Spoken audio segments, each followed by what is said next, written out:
You've heard the story. A one-take scream mistake turned the Rolling Stones' Gimme Shelter into rock's scariest prophecy. But here's the myth bust. There wasn't just one take, and that mistake wasn't a blunder. It was an in-the-moment crack by singer Merry Clayton that the producers chose to keep.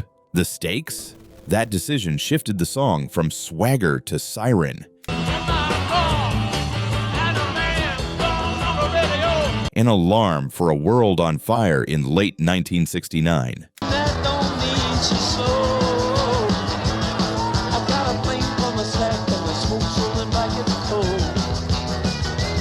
Tonight, we'll trace the late-night Los Angeles call that brought Clayton to the studio, the cracked note that made Mick Jagger shout, and the timing that welded sound to history. Album out December 5th, 1969, Altamont's Chaos, the very next day. The question isn't, did she mess up? It's, why did leaving that crack, in turn, a great track, into a warning light we still recognize the second it flickers on? Stick around. We'll test it, line by line. Spring 1969. The Rolling Stones are at Olympic Studios in London tracking a new opener for their album. Keith Richards' tremolo-drenched guitar sets the mood, a riff that sounds like weather moving in. Drums and maracas lock a heartbeat. They rough in lead and backing vocals, but the part that will brand the record isn't there yet.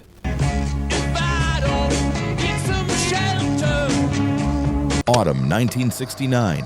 The band is in Los Angeles finishing overdubs. Producer Jimmy Miller and arranger Jack Nitzsche want a female voice to answer Mick Jagger, something that cuts through the mix like a siren. Late one night, they call powerhouse session singer Merry Clayton. She leaves home, steps into Sunset Sound, still in curlers, and heads straight to the mic.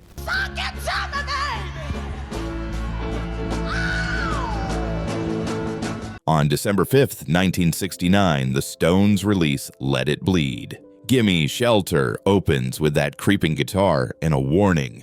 Ooh, a storm is threatening.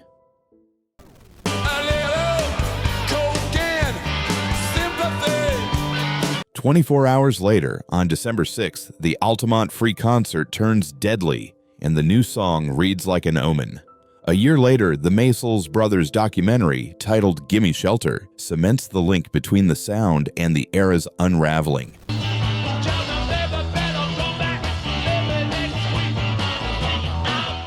That's the timeline, but the reason we still feel it isn't the dates. It's what happened in a few raw minutes when Clayton stepped to the mic. Meet the four people who made the moment.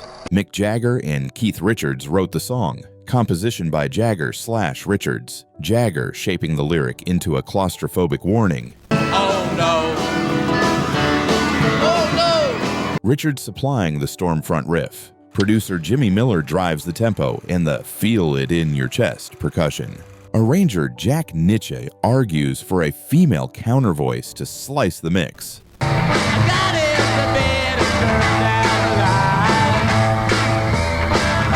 Then there's Merry Clayton, a former Raylette with Ray Charles. She'd already logged sessions with everyone from Elvis to Joe Cocker. She walks in pregnant late at night and is asked to answer Jagger's lines at the very top of her range. What happens next? Her voice cracking on the word murder recasts the entire song.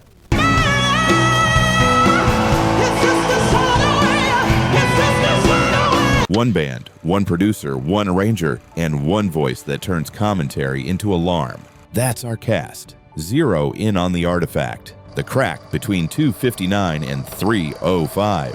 On rape, murder, it's just a shot away.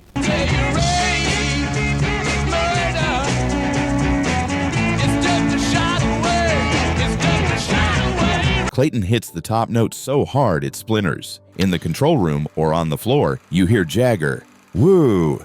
an involuntary shout that stays in the final mix.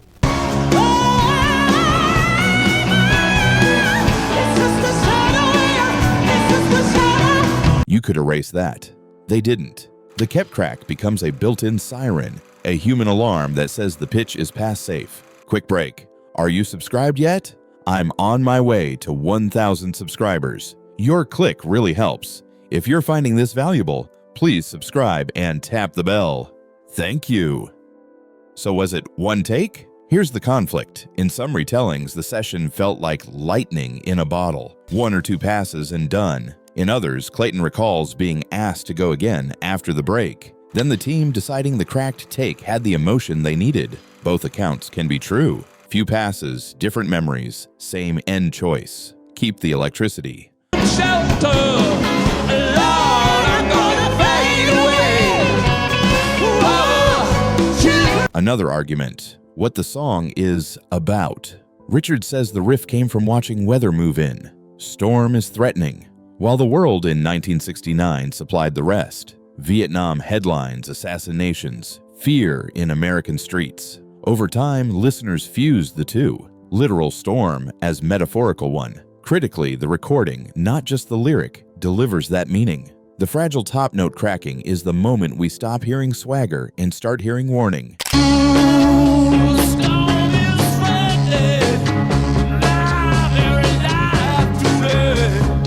And the most sensitive claim, Clayton has said she suffered a miscarriage soon after the session. There's no proven causal link, presented as her account, with care.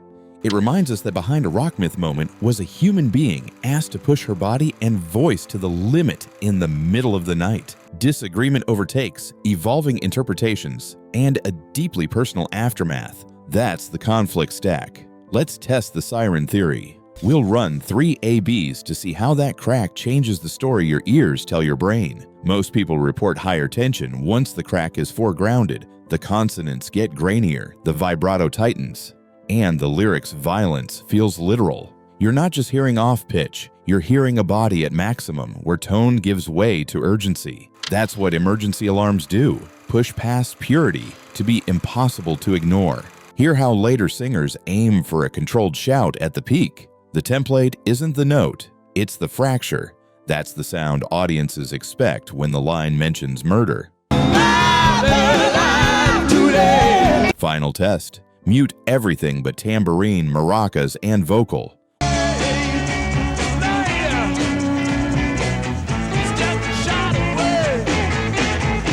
With the rhythm stripped bare, the break lands like a flare. The message, danger now, survives even without the band.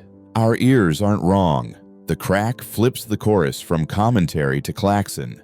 That's evidence you can feel. Now zoom out to December 1969. Let It Bleed drops on December 5th. On December 6th, the Altamont free concert turns violent, and one concertgoer is killed. A year later, the Maysles brothers released the documentary Gimme Shelter 1970, which weaves the song through harrowing footage. The track's meaning hardens, not just a song about a storm, but the soundtrack to the end of the 60s. Do you mean sexually or philosophically? Filmmakers pick up on the signal. Martin Scorsese uses Gimme Shelter as dread shorthand in Goodfellas, 1990, Casino, 1995, and The Departed, 2006. TV and trailers follow suit. One vocal break becomes pop culture's warning light. Critics canonize it. Best of lists keep climbing. And for decades, the Stones opened shows with guest powerhouses chasing Clayton's lightning bottle moment. The crack echoes far beyond one night in a Los Angeles studio. Merry Clayton doesn't stay a footnote. In 1970, she releases her own version of Gimme Shelter, produced by Lou Adler, reclaiming the lead. Decades later, the documentary 20 Feet from Stardom, 2013, helps mainstream audiences finally put a name to that voice. In June 2014, Clayton is seriously injured in a car crash, resulting in life-changing challenges. But in 2021, she returns with the album Beautiful Scars, proof that her instrument is more than one famous note. It's a whole lived story. The one-take scream mistake is a myth that hides a better truth. Gimme Shelter works because a human voice hits the edge, then breaks, and everyone in the room has the nerve to leave it in. That choice turns a great track into a warning siren we still recognize 5 decades on. Credit matters. A woman's voice, long relegated to the background, delivered the line that defined the record. Knowing her name, Merry Clayton, doesn't shrink the myth. It makes it honest.